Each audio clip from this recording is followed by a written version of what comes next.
Swim check 1, 2. Bike check 1, 2. Run check 1, 2. I think we're ready. Let's try this. Welcome to the Try Beginner's Luck podcast, a podcast where we explore the sport of triathlon from a variety of perspectives to help beginner triathletes on their journey. I am your host, Mashonda Shines. Well, welcome back to another edition of Try Beginner's Luck. Happy holidays, happy Hanukkah, happy Kwanzaa, Merry Christmas to you all. This is officially the last episode of 2025 for me. And I said, how many episodes have we done this year? 30 episodes this year. We are at number 161 today. And as you know, throughout the whole season, we've been talking about hitting the reset. And I'm really excited about that because I think it's brought so many new opportunities and the ability to feel like it's okay to hit the reset when you need it. And there's nothing like hitting the reset so that you have a fresh start, new perspective, and new opportunities to improve whatever it is that you may. And you get to now take that in with you into the new year, 2026. Today's guest is someone whose presence has lived in the nervous excitement of first finish lines, the quiet resolve of early mornings, and the belief that endurance is as much spiritual practice as it is a physical one. His journey reminds us that greatness is not born overnight. It is built patiently, faithfully, and often far from the spotlight. What makes this story so powerful for this community is not just the podiums, it's the evolutions, the struggles, the early struggles, the losses that came before the wins, the mindset shifts that transformed raw talent into mastery. The discipline it took to listen to his body, trust the process, and learn how to race with both courage and restraint.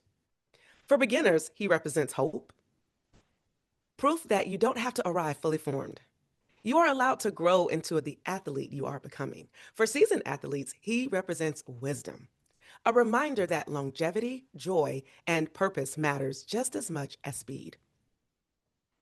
This season of Try Beginner's Luck, like I said earlier, has been about that, honoring beginnings, embracing learning curves, and finding meaning in the miles.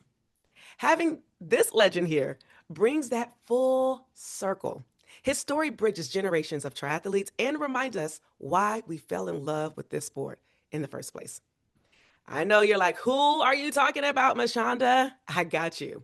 I'm talking about none other than a 6-time Ironman World Champion, an Olympic distance world champion, and inductee into the Ironman Hall of Fame, widely the greatest endurance athletes of all time, named Triathlete of the Year 6 times by Triathlete magazine, and in 1997 by Outside magazine, the world's fittest man. I know you probably know who I'm talking about. In 2012, he was voted the greatest endurance athlete of all time. Yes, I am talking about Mr. Mark Allen. He's not just a champion, he is a teacher of the long game. It is an honor and a pleasure to welcome to this audience, Mr. Mark Allen. Mark, welcome to Try Beginner's Luck. How are you? I am great. I don't think I have ever had an introduction that amazing. So thank you for that. You know, it really just like captured the entire journey of my time in triathlon, from pure beginner to professional triathlete to moving on and being involved with the sport now for over 40 years. And, you know, a lot of people, I think, look at me and they go, oh, you know, you were born a champion, you know, you had it in you from the beginning. But, you know, I got into this sport like everybody else. I saw something that sparked me to go, can I do that? Is that possible for me? Like everybody who's in the sport probably either has a friend who's done it, and you know, you get that intrigue, like, what are they doing? Look what's happening to them. They're becoming this amazing person through this journey. I want to see if I can do that. Or maybe they saw a race on television and they're like, oh my gosh, that's impossible. And then you go, maybe it is possible.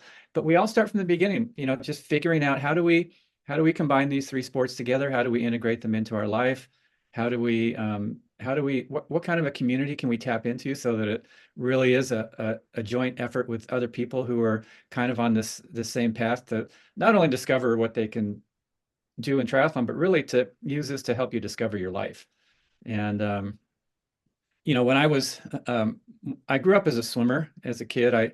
I saw the Mexico City Olympics on television when I was 10 years old in 1968, and I was just mesmerized. It was the first Olympics I'd ever seen because we didn't have a television before that. Yes, it was way back in the time where not everybody had a TV or a way to stream something.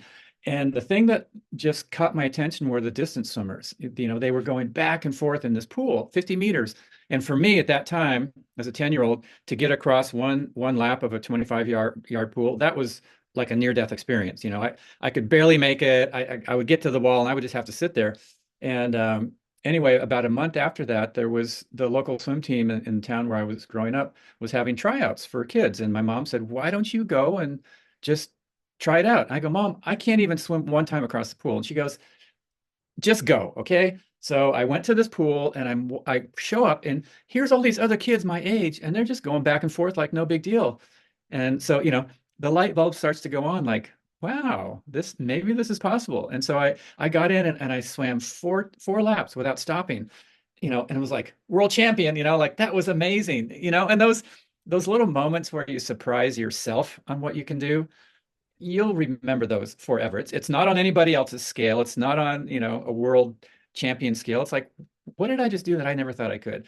And so I actually ended up swimming for 12 years competitively. I was pretty mediocre though, on the grand scale of swimmers. I never was even close to going to the Olympics, qualifying for Olympic trials, none of that stuff. But it was so satisfying for me when I could just, get like a half a second faster in 100 back or 2/10 faster in 200 individual medley or whatever it was.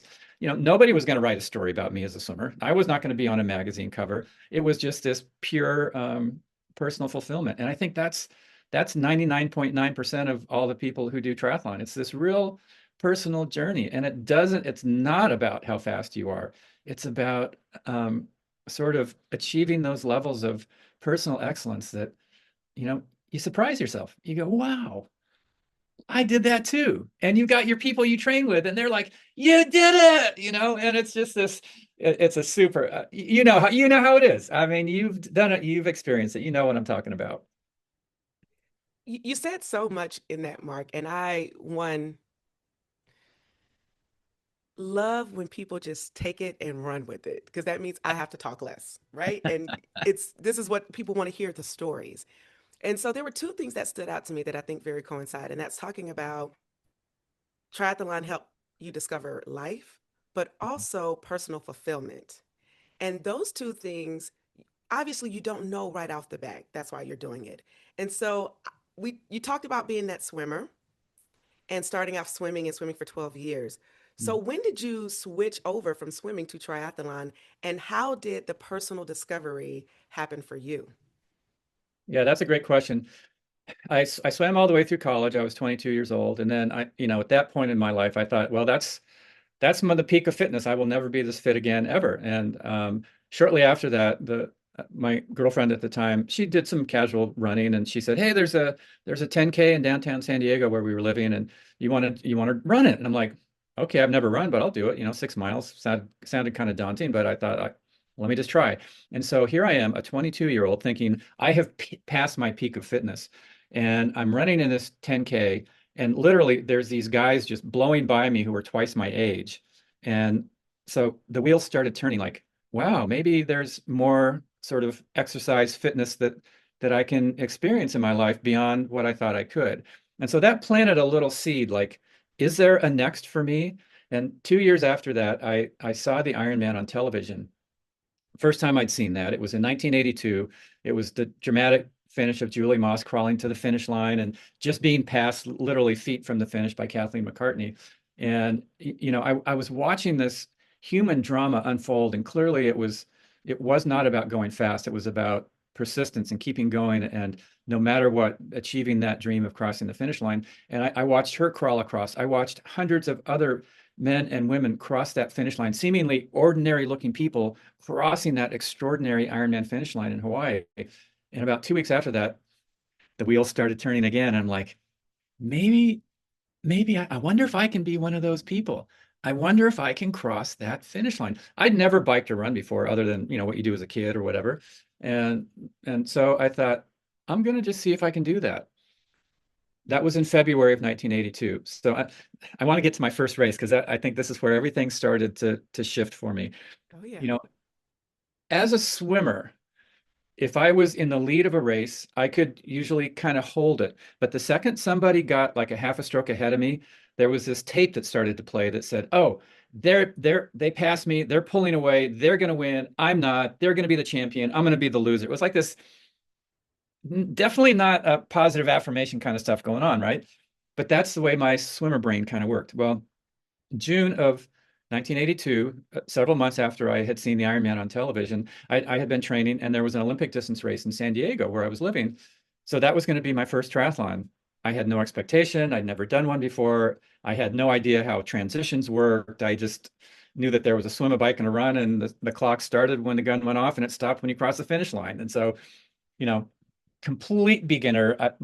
My bike was an old used bike that I got for a couple $100 at the local bike shop, and my running shoes were something that I'd had all the way through college that I kind of walked around campus on. So, the soles were worn out, and these were not super shoes by any stretch. And so anyway, the short version of that story is I came off the bike in fourth place.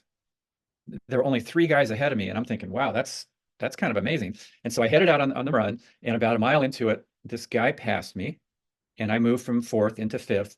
And my swimmer tape started to play for a second, like, oh, he passed me. He's going to get fourth. There's probably going to be 100 other people that pass me. And then something inside of me just said, just be quiet for a minute. There's still a lot of time left. You still have like 5 miles to run in this thing.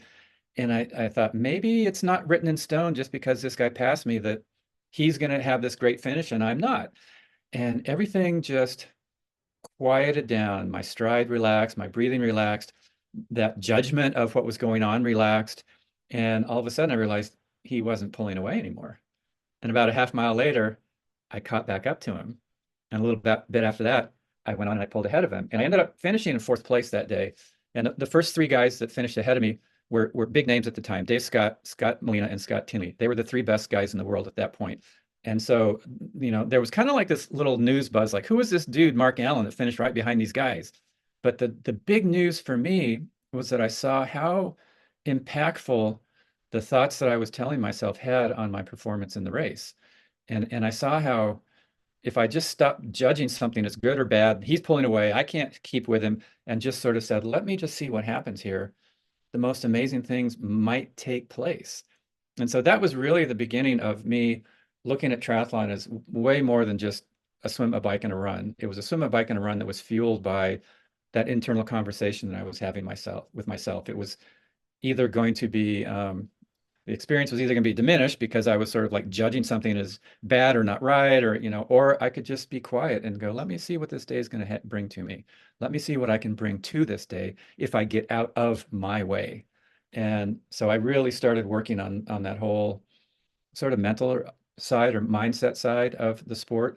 And that also became important um, as I developed in the sport, becoming a professional, because it doesn't matter what level you're at. Some days you're going to have amazing races, and some days you're going to have days that aren't the day that you hope for, right? And so, what do you do with either of those? And I've told people this so many times in the past. I say the only bad race is one where you don't learn something from it, whether you outdid yourself or whether you fell really short of your dreams, your goals, your vision, what you thought you were ready for. If you don't learn something from it, it's just another day. And you talked about this is kind of the reset time of year. And for me, that is the most important time to mine the gold of what you achieved during that year, to find the gratitude for the moments that mean the most to you, to sort of look back and go, wow, that was tough, but I made it through that. And here I am today. And this is how I hope to sort of strengthen myself so that I have a better performance next time, but it's not a bad experience. That that that tough race, that was actually empowering to me because I thought I wanted to quit and I didn't, and I kept going and I honored myself, I honored my training partners. And it's so for me, the reset time of the year was the most priceless. And it was the part of the year that I look forward to most. And so all of you out there listening, you've had your season. Next year is going to be coming up. It's just the best time to kind of go, how was the year? What did I learn from it? What did I gain? What purpose am I going to what's my purpose for continuing on in this journey of triathlon? Because each year the things that have meaning to you might be different. One year it might be, oh, I want to race fast. Another year might be like, I just want to be able to train consistently because I know I'm going to have a busy year with work, family, job, whatever it is. So I just want to stay healthy and use it for that as a motivation to stay healthy. So reset time of the year, such a valuable time. And for some, they may be just listening to this and saying, hey, maybe I want to try too. Exactly. You mentioned again so much. So, your very first race, you not only raced your very first Olympic in San Diego was with Dave Scott, Scott Molina, and Scott um, Scott Tinley, yeah. Scott Tinley. One, they all had Scotts in their name. I So know I that's was it. young man out. But I love that that was your first race. And was it the first race the Olympic distance or sprint? It was an Olympic distance race, which, after having some time in the sport, was considered a short race. It's basically half of a half Ironman, 70.3, which is half of a full Ironman. And so people kind of look at Olympic distance and go, "Oh, that's a short race." But I tell you, I finished that race and I thought, "Oh my God, that was so hard," and I was exhausted for 2 weeks, like, whoo. But over the years, once my body got more adapted to the sport, Olympic distance, a couple of days later, I was fine, ready to go. So, there's that physical sort of learning curve your body develops as you spend more time doing this. So yeah, it was a short race, but boy, it was the longest one I'd ever done. So Hmm. Wow. It's interesting because you really grew up in that early incubator stage where you grew up with some of the world's great in the space of triathlon. Looking back on that, when you all were racing and hadn't really quite made a name for yourself yet, what would you tell yourself now about those moments back then? I if I was going to talk to my 24-year-old self, I would have really said, don't worry about the days where things aren't going the way you hope. If you're having a tough training day, figure out what you need to do. Maybe you need more rest. Maybe you need to change something in your diet so you're replenishing and rebuilding from the workouts that you're doing.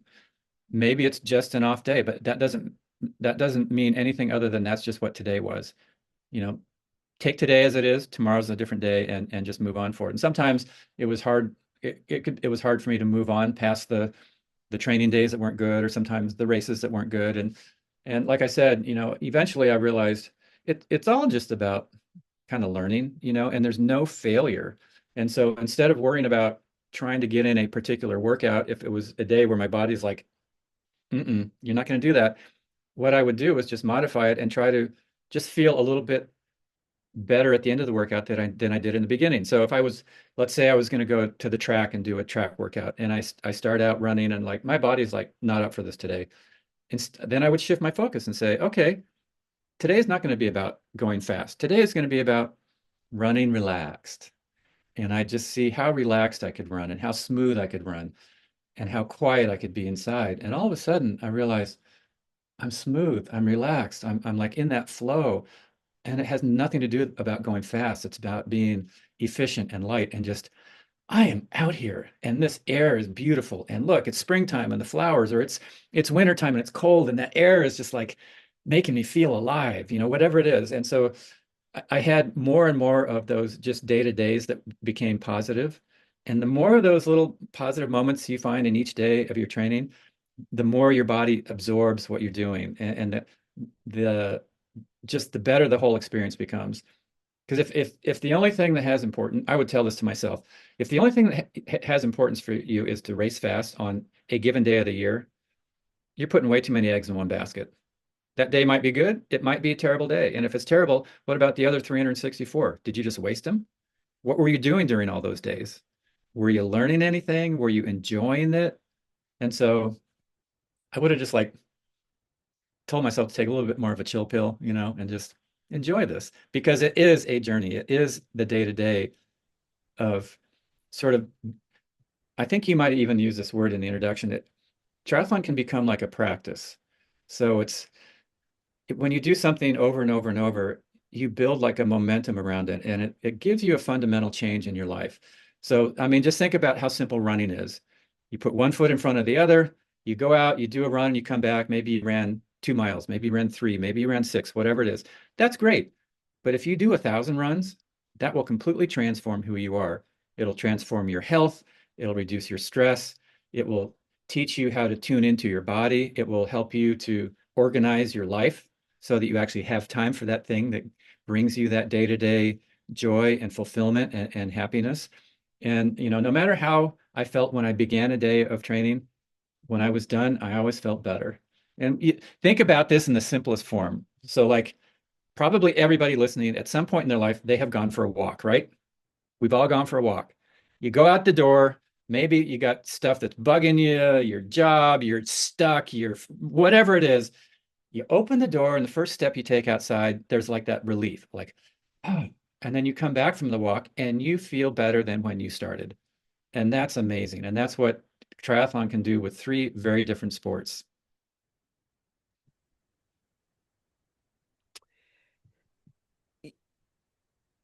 You got me a little stunned because I'm like, so where should I go now? And I think I want to stay here on the mindset piece because I think that's one of the biggest challenges that most athletes face is that mindset shift. And you talked about in your very first race how you were in fourth place and the runner passed you Mhm, and you were about to revert back to swim mark of no, I can't do it. I'm not going to be able to catch up. And you settled yourself, grounded yourself, mhm, and then you started to allow the positive thinking to take over. mhm. You also just mentioned in the last thing you just said about taking a chill pill, which how many of us need to take one of those? I raised my hand. I was talking, and it's interesting because I was talking with um, my therapist because I think therapy is great and everybody should be a part of that cycle. And we were talking about how because I've taken moments to step back, Mhm, she called it you're learning how to anchor yourself. mhm. And I said, I think I like that. How would you tell people to anchor themselves in today's, like with all the things that are happening in the world? They're wanting to compete, they're competing with their job, but they go out and take that breath of fresh air and still can't settle themselves to stay focused enough to do the training plan or whatever it is they might be doing. How would you tell people to anchor themselves in this season? Well, the first thing is, for me anyway, is to identify when I am kind of in that spin cycle and I can't get out. There's something that's challenging me, or I've got a negative thought, and I'm trying to shift it and I can't shift it. And you get stuck in this thing that is not positive. So the first sort of piece of that is to be aware when you're in that and go, okay, I'm getting nowhere with this, and to give yourself space to regroup. Regrouping is not giving up. And I had to do this in races, so there might be moments where I'm not feeling good and somebody else is pulling away from me, and I have gone from first place, I've dropped to second. And there is that tendency to sort of give up in those situations. But if I can regroup, it's a reset. And just exactly like you said, a reset is so important. And so how can people do that? It might be that you go for a walk. It might be that you're in a situation where you can't just pull off to the side and go for a walk. You might be in a meeting and it's not going the way you want. It might be you're in a race and it's not going the way you want. You can't just pull out of the race and go, uh, excuse me, I'm going to be back in like 5 minutes. I got to go for a walk and reset. Okay. And I'm going to come back with a really, really damn good attitude. So hold the clock for no, it goes. And so it might, and I had to do this. I had to like get myself to regroup and reset basically like in one breath. And so it's like, so the way I do it is I kind of breathe in a little deeper than I would on like a normal breath, and I push it out with a little more force than I would on a normal breath, and I hold it on the out for like a split second. So it's kind of like that. And in that bottom part there where you hold it for a second, you can feel your mind go quiet. And when you're quiet, you have just reset. And then you can kind of that allows you to step back out of that difficult moment or difficult thing that's going on. And it allows you the opportunity to then step back into it with the purpose of simply giving the best that you can in that moment. So it's about staying fully engaged in the most complete way that you can. And if you're spinning in that negative thought cycle, you're not engaging with all of your energy. A lot of your energy is like stuck in this thing. Oh, I went from fourth to fifth, and he's going to pull away, and I can't do it, and my feet are killing me. My legs hurt, and I'm tired, and it's hot, and I shouldn't have entered this race. That's not 100% of what you have to give in that moment. Okay, my mind's quiet. That's my reset. I just regrouped, and I did that in one breath. Let me give what I can in this moment, in that next step, the best I can in the next. And, ask yourself, am I being the best version of myself I can be right now? Be honest. You know, I'm not being the best version of myself I can be. I'm whining here. I want it to be better. I want it to be different. I'm whining. Mm. I'm sure a lot of you out there can identify with this. You have been whining. I'm sure you have had moments where you were whining. And, I've had those moments in races. And here I am. I became a world champion. I won Ironman, and I still have all of that stuff that goes on that everybody else does. And so there it is. There's the reset. There's the quiet. There's the regrouping. I didn't give up. I just reset. And now Mm. I can re-engage and give everything I can in this moment and the next and the next. And that's what happened in that very first race. I reset. I started giving everything I could without worrying about the outcome. And all of a sudden, the guy said, he's not pulling away from me. And the next thing I know, I caught back up to him. And then I went on and I passed him and I held it. And so it's so simple and it's so powerful. And if you're in something big, like an important race or some kind of a journey that's multi-day or multi-month or multi-year because of work or whatever, you might have to regroup 1,000 times. You know, it's like just because you hit that quiet moment for a second, you you don't have a hall pass to be in nirvana forever. You know what I'm saying? Like you might have to do that again and again and again. And the thing that is interesting about all that, when you hit that reset, nothing has changed in your outer world. That guy is still ahead of you. That competitor is still pulling away. Your legs still hurt you. You still have the blisters on your feet. It is still hot. There is still wind. All the stuff that was bugging you is still there, but it's not bugging you. And then you're free. You are free to be the best version of yourself that you can be right then and there. And when you taste that for even a second, that's yours forever. And you will find that space over and over and over again because you know that's the best version of yourself. I think we all just went to the Zen Master School of Thought when it comes to relaxation and getting yourself settled within a split second so that you can keep going. Well, that kind of transitions me to you talk about hitting the reset, regrouping, and you did just that because in 1982, was that your first time not ever doing the distance? Because I don't know how many Ironman distance races, or let's just say 140.6 races were back in the 80s. But in 1982, was that your first ever attempt at the iron distance? Or was that your first ever attempt at the iron distance in Kona? It was my first of both of those. I had never done an Ironman before. I went to the Ironman in Hawaii in October 1982. What I was going to do was go to Ironman that year, do it once, hopefully cross the finish line, and then move on. This was not part of some grand plan to become, a professional triathlete. In fact, that job did not exist in 1982. There was no such thing as a professional triathlete when I entered the sport. And so, but back then it was real easy to get into the race. There was about 1,000 people in the race that year. And to get into it, basically you called up the Ironman office. They sent you an application. You sent it back with a check and a headshot, and you're in. Not like it is today to qualify for the Ironman World Championship in Kona. So it was I really had no idea what I was doing. There were no coaches back then. There were no resources to explain to you how do you put these three disciplines together into this one sport called triathlon. So it was basically just kind of like doing as much of each one as I could without destroying my body and hopefully getting to the start line healthy and seeing what happened. And So, I was a true try beginner. And, you know, I think your title of this is so impactful for a number of reasons. First, try beginner. There's never a point where you're not a beginner in the sport. It doesn't matter how long you do it.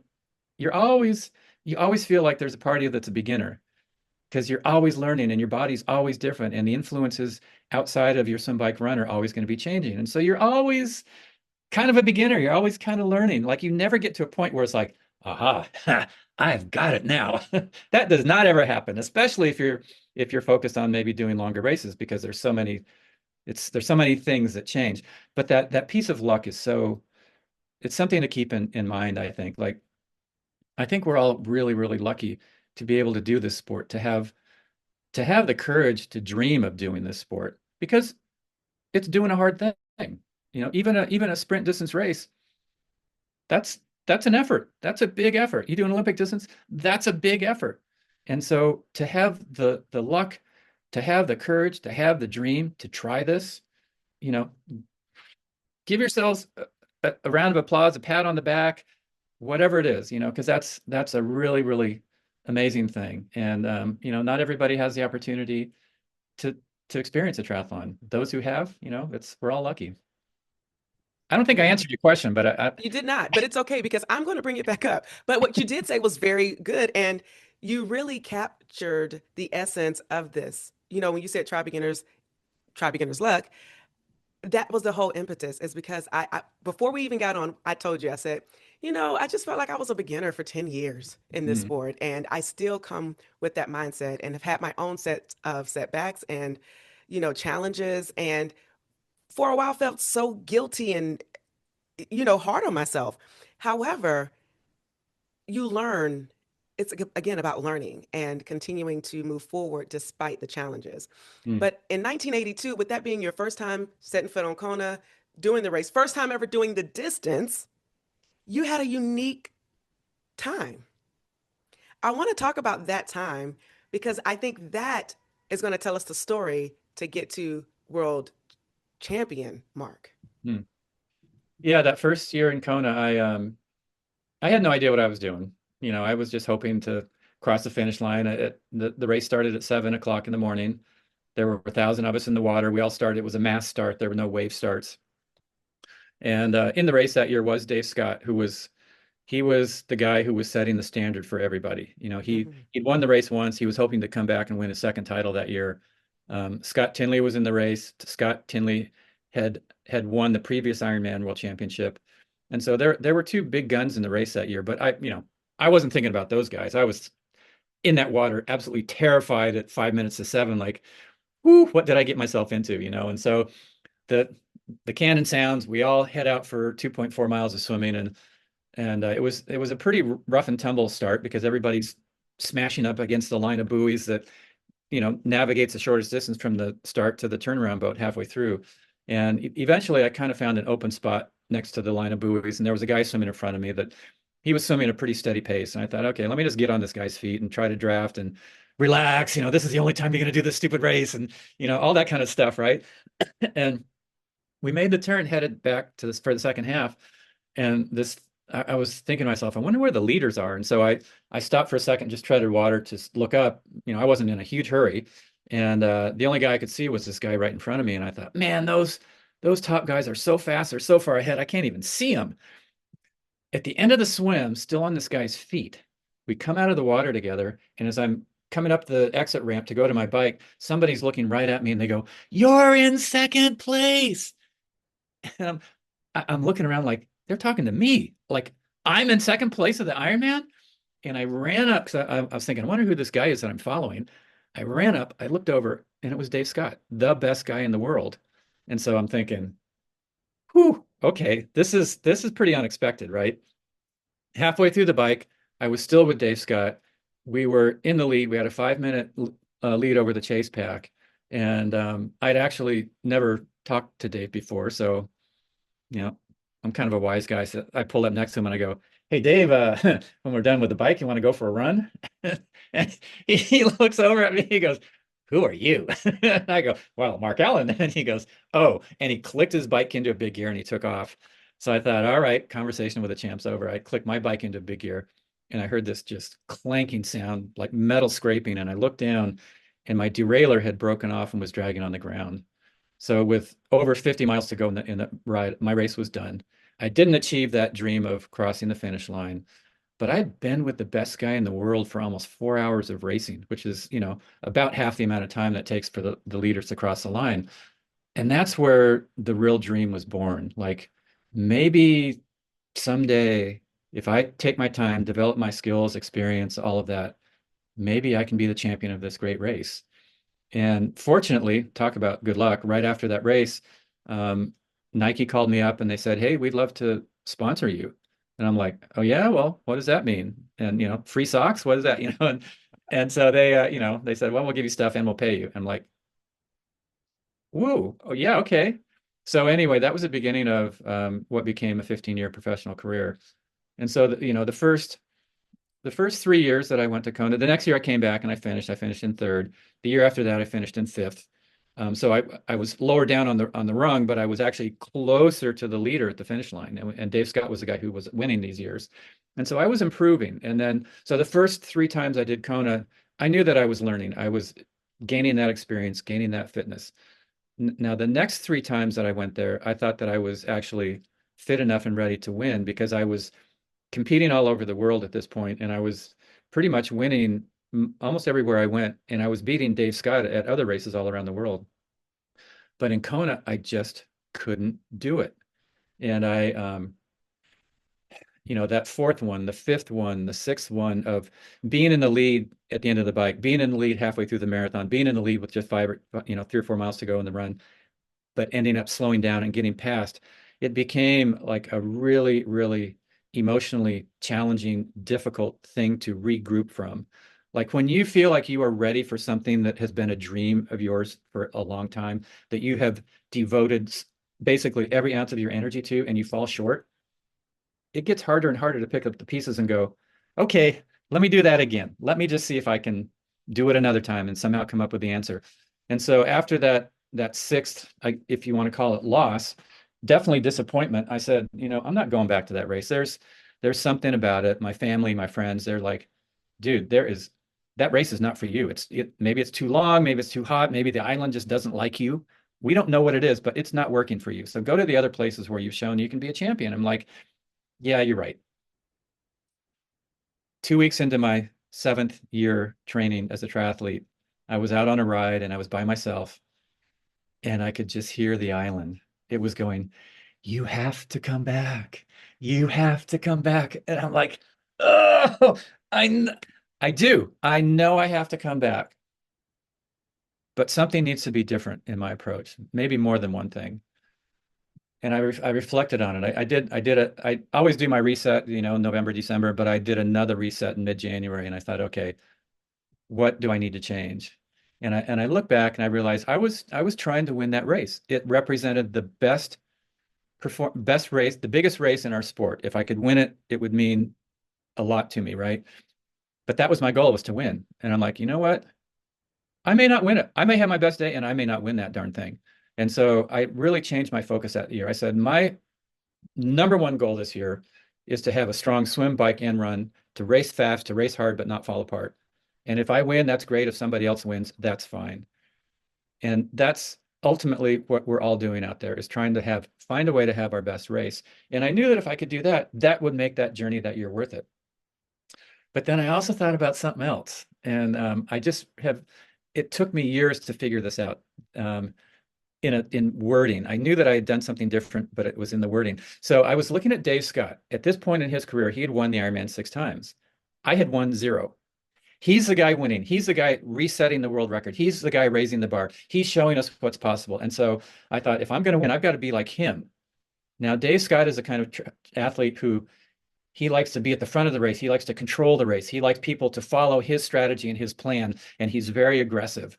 And so, like when he got off the plane in Kona, he was like a superhero. It's like he got pumped up to 150 psi. He was like this, impossible to, not a chink in the armor. And so, when I got off the plane in Kona, I would be like, I've got to be like, I've got to control this race. I've got to be like aggressive. And then I thought about it in that reset moment. I'm like, every other race around the world where I'm having great racing, I have one goal when I go into it. My goal is to just let everybody play their cards and then figure out what's the one that I need to play to have one step faster than everybody else. I don't have to control anything. I don't have to control the dynamic of it. I just have to respond to how the day unfolds. And so I realized when I was going to Kona, I was trying to be like Dave Scott. All the other races, I was just being me. It takes so much energy to try to be like somebody else, right? It takes no energy to be yourself. And so I said, okay, when I go to Kona this year, I've got to be me, not Dave Scott. There's that thing that says you may as well be yourself. Everybody else is taken. Well, Dave Scott was taken. You can't be like him. You shouldn't be like him. Be yourself. So when I went to the island that year, I brought some offerings and I left them at this place along the water that felt really sacred. And I said, Big Island, just have it be enough that I'm here as me. Let that be enough to have a great race. And I really felt like the island just embraced me and welcomed me, and that I also embraced the island and all of its intensity. And for the first time, I felt at home there in the race environment. Dave Scott and I swam together the entire swim. I stayed on his feet the entire way. We biked 112 miles side by side the entire way. We ran mile after mile after mile of that marathon side by side. At the half marathon point, we took the lead from the last guy who had been ahead of us, and we were on a pace that was going to shatter his previous world's record. One of us was going to win it. Dave Scott was feeling strong. He started surging and then backing off and surging and backing off and surging and backing off. And it got harder and harder each time he did that to stay with him. And finally, he surged, but he didn't back off. And he was running at close to a 6 minute mile. And nobody had run 6 minute pace for those closing 13 miles. And it completely blew my mind. At that point, up to that point, I'd been pretty quiet. But then that committee inside my head started going off. Dave Scott, he's going to win again. Your legs are killing you. I shouldn't have come back. This is a bad idea. Wow, wow, wow. I was whining. If you're whining, you're not going to become a world champion. If you are whining, you are not going to have your best race. You are expending so much energy whining, and what you have trained to do, what you're ready to do, will not come out in that environment. And finally, I got so hard to match his pace that my mind just went quiet. And in the instant my mind went quiet, the most amazing transformation took place. And what took place was 2 days before the race, I'd seen an advertisement in a magazine that it was for a workshop that was going to take place in Mexico, teaching about a very traditional way of life from one of the indigenous peoples that lives there, the Huichol people. Leading this workshop were going to be two great shamans or medicine men. One was a 110-year-old Huichol shaman, Don Jose Matsua. The other was his adopted grandson, Brant Secunda. And there was photos of these two men in this ad, and they had this look on their face that was that magical blend of being peaceful yet powerful at the same time. And that's the space you're looking for. That's kind of like the champion space where you are calm, you're peaceful, but at the same time, you sense your strength. You know without a doubt that no matter how the day turns out, you are going to be okay. And I had never had that blend together in Kona. At the point where Dave is surging, he holds this incredible pace. My mind goes quiet. Don Jose's image came back to me. And all of a sudden, I felt like I was being just filled with that sense of peace and power or trust in life at the same time. And I could just feel everything let go. I wasn't worried about winning. I wasn't thinking about losing. I didn't care that my feet hurt. All I knew was that my life was going to be okay no matter how this turned out. And it got just a little bit easier to stay with Dave. And then it got a little easier and even easier. And at one point, all of a sudden, I realized, oh my gosh, I truly can win this race. And we stayed together until about a mile and a half from the finish. There was one last long uphill on the marathon before you drop down into the town of Kona and go to the finish line. And both of us knew that the bottom of that hill was where one of us was going to be able to pull away from the other one. And neither of us knew who was going to be able to make that break. There was an aid station at the bottom of that hill. And the conventional wisdom at that point of the race is you try to get just a few more calories in because you're running on fumes when you're that far into the marathon. And so Dave shoved his way in front of me. He grabbed for that last glass of whatever he was drinking. I started to come in behind him to get my last glass of fuel. And it's like the island just clapped and shouted out and said, go. I pulled my hand back. I didn't get that last little bit of fuel. I started sprinting as best as you can sprint at the end of an Ironman, not very impressive. And in the 3 or 4 seconds it took for Dave to go over and look back, I had put about a 5 or 6 foot gap on him. And all of a sudden, he was in shock. Nobody had pulled away from him that late in the race. And I continued to gain time, to make that lead, to grow it and grow it and grow it. And I went on and I won that day. Dave Scott had his best Ironman ever in his fastest Ironman ever in his career. He broke his previous world's record by almost 18 minutes. I did my best time by almost 30. And the difference in our times at the end was a mere 58 seconds. My marathon that split that day, 2 hours, 40 minutes, and 4 seconds, stood as the fastest marathon split in Kona for 27 years, a very, very long record. And I tell that story for a number of reasons. One, it was because, again, once it reaffirmed to me when we can hit that reset, even in the most difficult moments, something incredible and magical might happen. That was the moment where I recalled that image of Don Jose, where I just got that sense of peace and power, where my form loosened up, where I just re-engaged and gave everything I had, not even thinking about how it was going to turn out. But more important than all of that was what it took for me to even get to the start line that year. Like after 6 years of trying something and failing, probably most people would have said, why would I go back for a seventh? And I was that person. I was one of those people. But then I could feel that calling, the island saying, you have to come back, but you have to do it differently. And so I redefined my purpose. And I realized how powerful it is when we just are living ourselves. We don't have to be anybody else.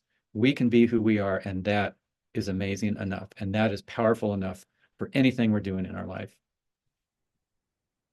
Yeah, it is. I mean, one, you're an amazing storyteller. And two, I think what that drew out was allowing you to relive that moment while also thinking about the reset and what you talked about regrouping and Mm, saying it in a way that even if a beginner was to listen to that, they're like, okay, I need to come into this sport knowing that it's okay if I have a couple of bad races. I can regroup, hit the reset button, shift, come in with something different. And to be honest, with social media around and the instancy of instant gratification has really misconstrued the longevity of patience, faithfulness, and waiting. And that's what we hit on. I think I said that in the introduction. mm.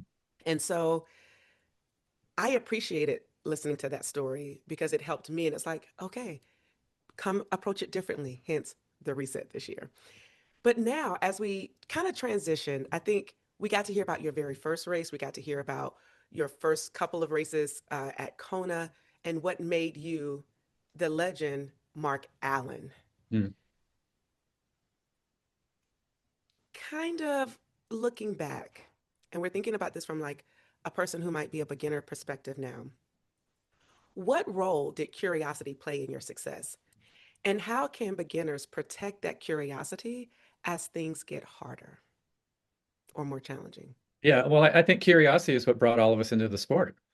Can I do that? Could I be a finisher? I don't even know how to swim. How could I do a triathlon? Let me try. Let me see if I can learn, all of that kind of stuff. So we all come in with that curiosity. And I think you can protect that curiosity by knowing that no matter how proficient you become, you're always going to be a beginner.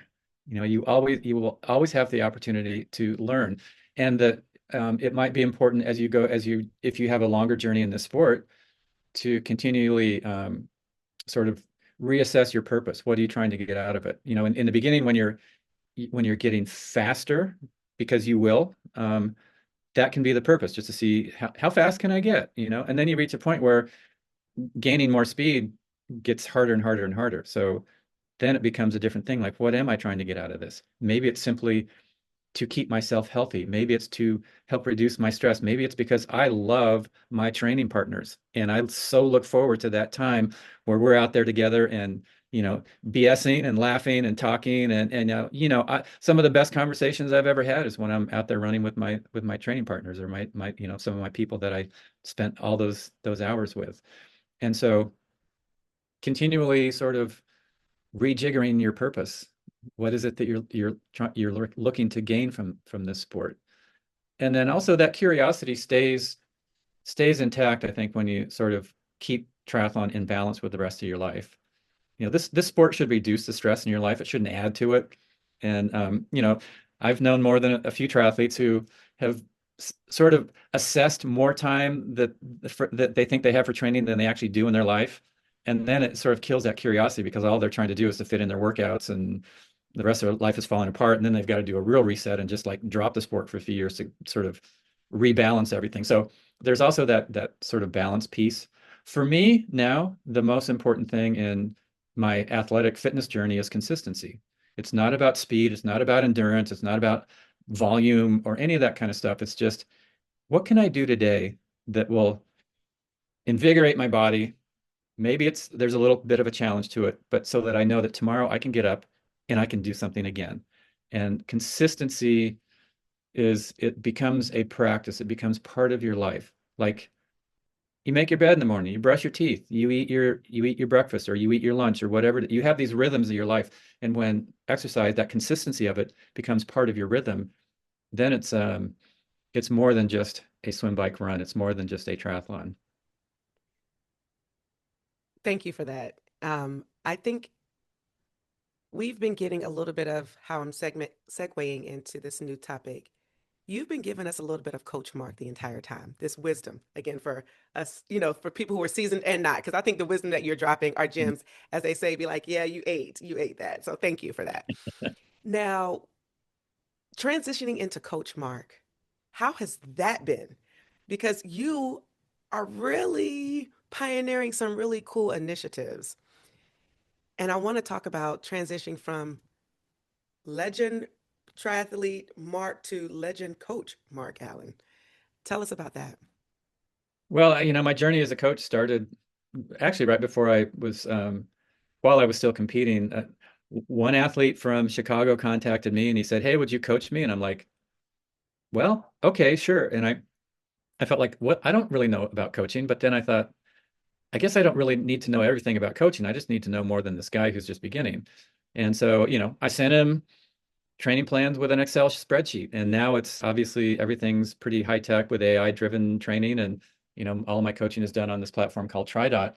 Um, Coaching is like an athlete. I think if you ever feel like you have finally become a good coach, you've lost it. As a coach, I've been coaching now for whatever, like 35 years, and I still feel like I'm a beginner as a coach. And I was like that as an athlete. So I'm always trying to learn, always trying to see how I can better impact the journey that my athletes are on that I'm coaching. And sometimes the influencer as a coach or somebody in the sport comes on a one-to-one level. More recently, though, it's come on a very different level and you're aware of this with a program called Limitless. Um, to sort of explain how that came about, if we go back to whatever year that was, 2023, when Ironman gave the women their race in Kona, no men. The men were racing in Nice, the women were racing in Kona for the very first time. We split into two locations, and it was just incredible. Like, I got there the weekend before, and obviously no guy there was racing. All of the women most of the women there were racing. Obviously, there's fans and whatnot, and I could see like there was a little bit of like timidness around some of the women in those first days of the week, Monday, Tuesday. But by Wednesday, the women realized this is our space. We're not sharing it with anybody. We can just be us here the way that we are as women together. And it was the most empowering transformation to see and to experience and to feel. And I'm like, oh my God, I really saw how a lot of times the women's experience, which is very different than the men when they race by themselves, sort of gets drowned out by the testosterone fest of a lot of the dudes, like every guy is out there to like, "Arr," and the women were like, we're here together. It was like such a cool vibe. And so anyway, I was thinking, what can my business partner and I, Scott Zaccarino, we've been friends since the early 80s and we've been working together now for a good 10 years almost. And anyway, we're like, what can we do to help bring more women into the sport? And we looked at so many of the groups that were already doing things to create community for women, talk about women's issues in training and racing, like all of that stuff. There's nothing that I could add to really enhance that specifically. And then finally, it came to us literally a couple months ago. Um, we said, what if we can somehow break down just the some of the one of the some or one of the entry level barriers that people have when they're trying to get into the sport. And one of those is like they just need guidance, they need training. And so how can we provide that in a way that maybe nobody else has before? And so we came up with a program called Limitless. And it partners with TriDot, and it was to give 500 women, not one or two or three, 500 women free training on TriDot for an entire year. Break down that barrier of guidance, and along with that, create some community groups so that the women can talk together, so that we can have mentors who can come in and answer their questions. Do like a monthly live webinar with thought leaders in the women's side of the sport, women who have been in the trenches, who know exactly what all of those women are going through. And so we put it out there, and we thought, maybe that'd be cool if we got at least 100 women to sign up. Well, we had 500 signed up within just over a day. And so we opened it up to 1,000. And so we have 1,000 women who are coming into the sport, who are going to get guidance and have a community and be able to tap into all of those other groups who have been doing this work hands-on with women for years. And so we're hoping that this is just sort of like a real snowball effect that'll take place, that will really encourage women to get into the sport. And so many of the women who signed up for it, they put in comments like, I was intimidated to get into the sport. I didn't know where to start. I didn't know how I was going to even get any help to get going. And all of a sudden, here's this opportunity, and they're so excited. And it's just one piece, but hopefully it's a really cool piece, and hopefully what will happen is that those women will have an incredible experience in the sport. And like all of us, without knowing it, every person who is in a sport has inspired somebody else. It may not have been your mission, but just sort of by osmosis, because people see you and how it's changed you and how it's transformed you, you will inspire other people to get involved with the sport. And so hopefully with those 1,000 women, there will be a lot more who will be inspired to get into the sport. I was inspired to get into the sport by a woman, Julie Moss. I was in 1989, I was inspired by a woman, Erin Baker, who also was an Ironman champion. When I went down to New Zealand and I trained with her and her husband, Scott Molina, Erin showed me what true commitment to a purpose is. She showed me what it means to stay on task and not get distracted with life's little things. And for the first time, I realized, wow, I thought I was dedicated and committed. Now I see what that is. Without that model of Erin Baker, I would not have become an Ironman champion. And so, throughout my entire career, there have been so many women who have inspired me. And so hopefully the Limitless program is a way to give back to other women who are hopefully going to be enjoying the sport, having a great journey in it, and inspiring others. I absolutely love that. I think you've been a huge advocate for women in sports, especially with some of the controversies that have come up around women and real relegating around the new infrastructure of how the scoring metric and rubric is going to be for the upcoming year. And I think the timing of this is so perfect because it's like, okay, well, if this is happening, let's feed the monkster and the machine, or at least that's how I interpreted it. Okay, it doesn't matter. Um, in order for the machine to feed so that more women can be in the sport so that the ratio would be a little bit different and you can train women. And I know that the program is for first timers to try dot per se, but was it first beginners only, or was it anyone who at any level of experience just new to try dot? Anybody could sign up for the program.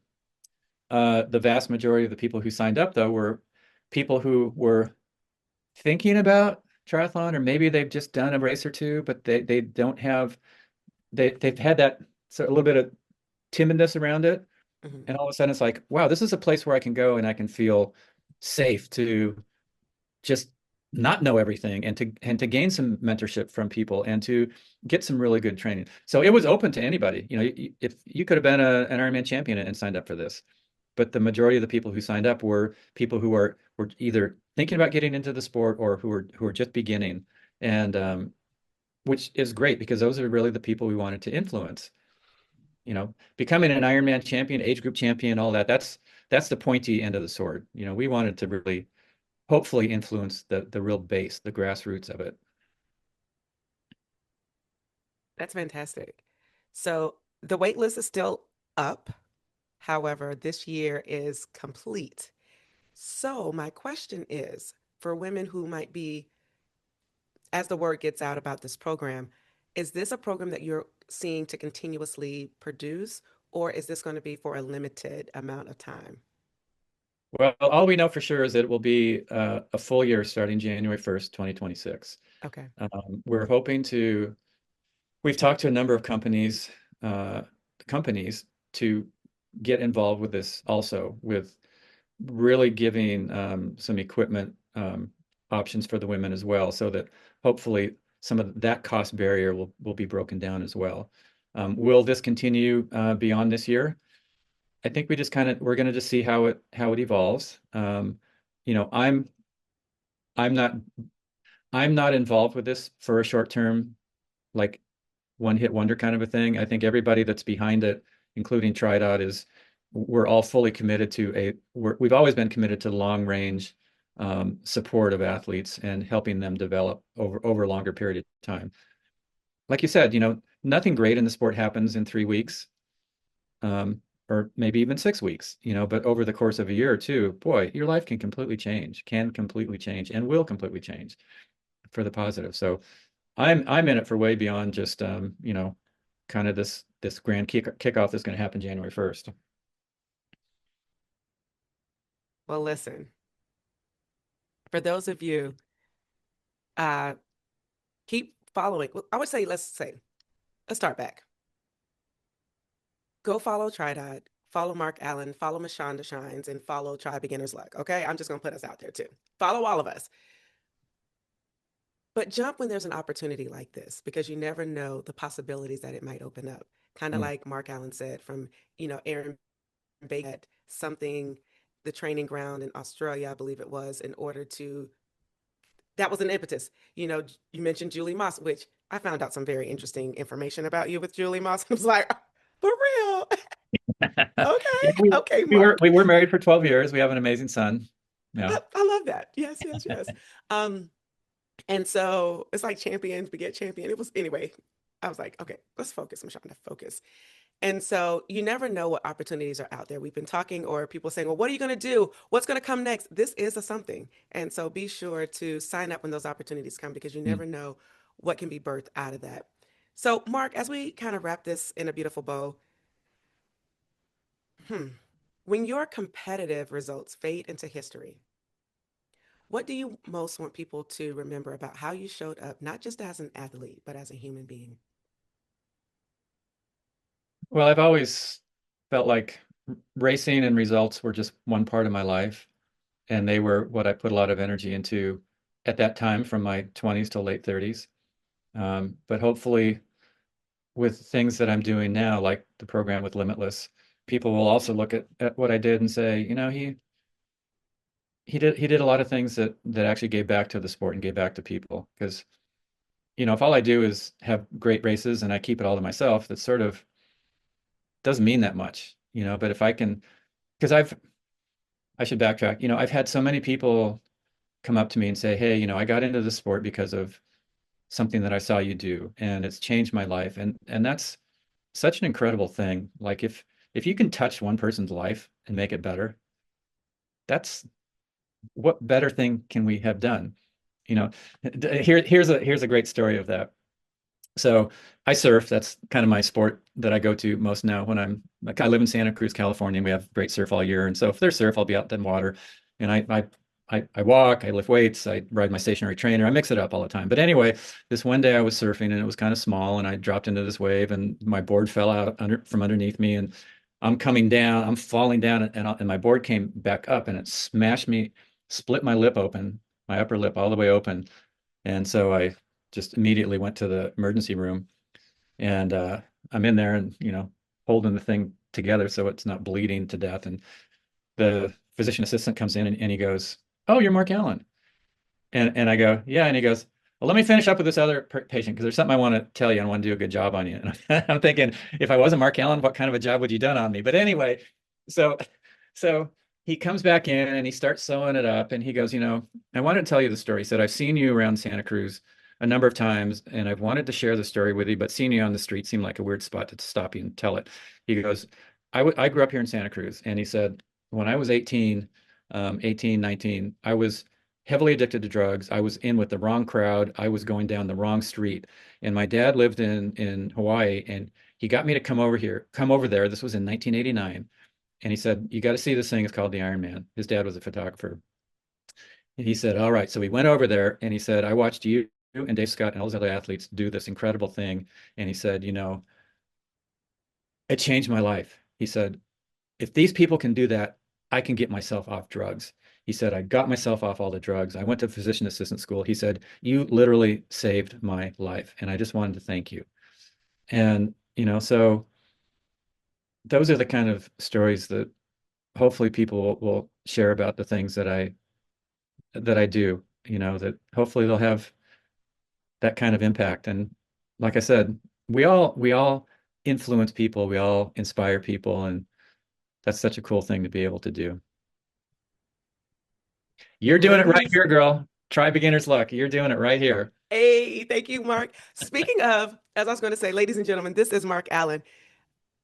Mark, you actually, mm, when I saw you this year and we had that moment in the hotel, um, I was going through a rough time Mm, from a standpoint of, you always have the highs and lows. And when you came up to me and you spoke those words of, you know what you did a couple of years ago when you hosted the um, think Hall of Fame, and that was last minute. Like I didn't have any prep, anything, and you told me I did a good job. I was like, you remember that?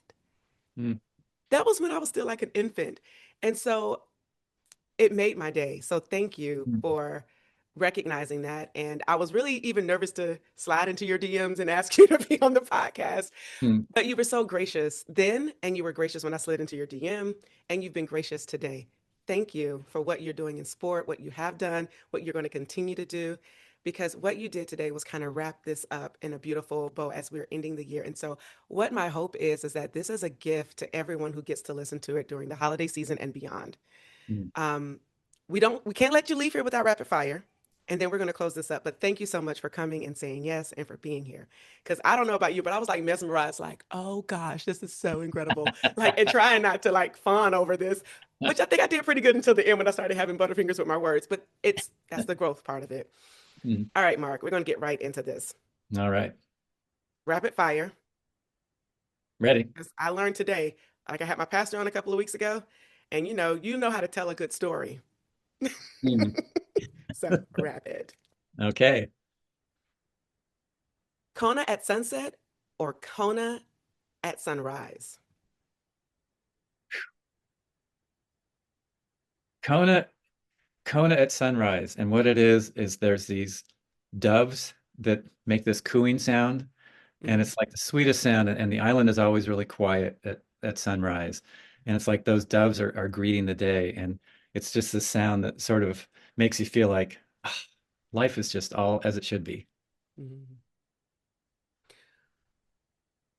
Now that you're not racing, what part of triathlon still humbles you? So it can be a part of when you were racing or now that you're coaching. Hmm. The part that humbles me is seeing the people crossing the finish line. Doesn't matter, short race, long race, and most humbling for me are the people that finish later in the day. The last finishers, especially like at an Ironman, the people that are finishing at 10, 11 midnight.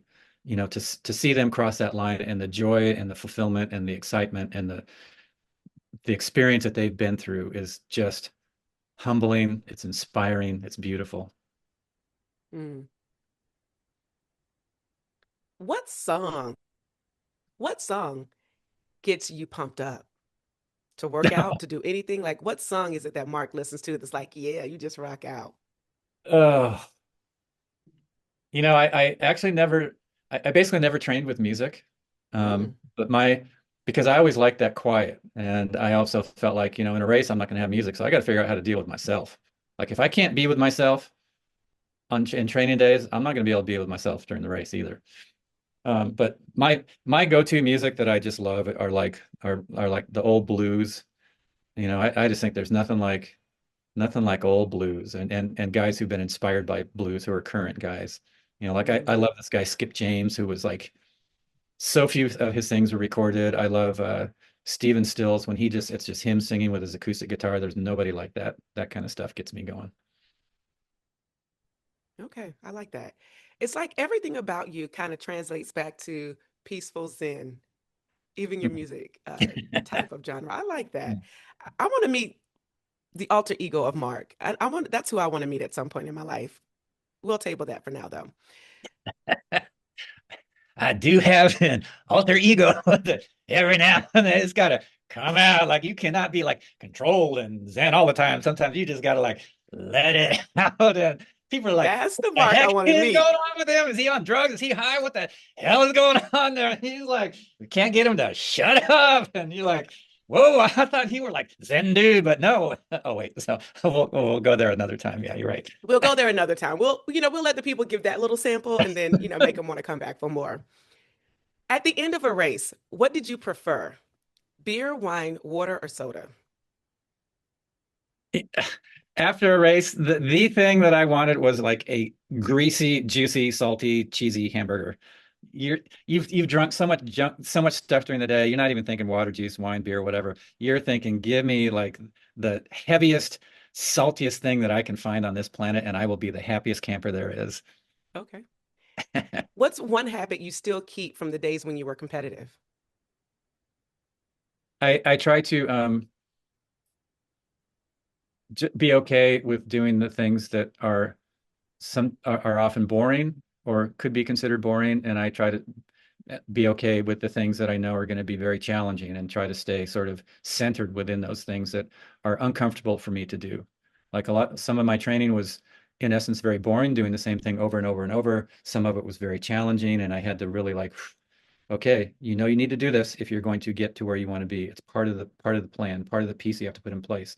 And that's something that I continually reflect back on now because some of what I do is just doing the same thing over and over and over and over and over, which if it's done as a practice is great. If it's done as like, oh, I got to just get this done, then it's painful, right? And so you got a choice. Something like that can be either painful or can be fulfilling. It's just where your focus is on it.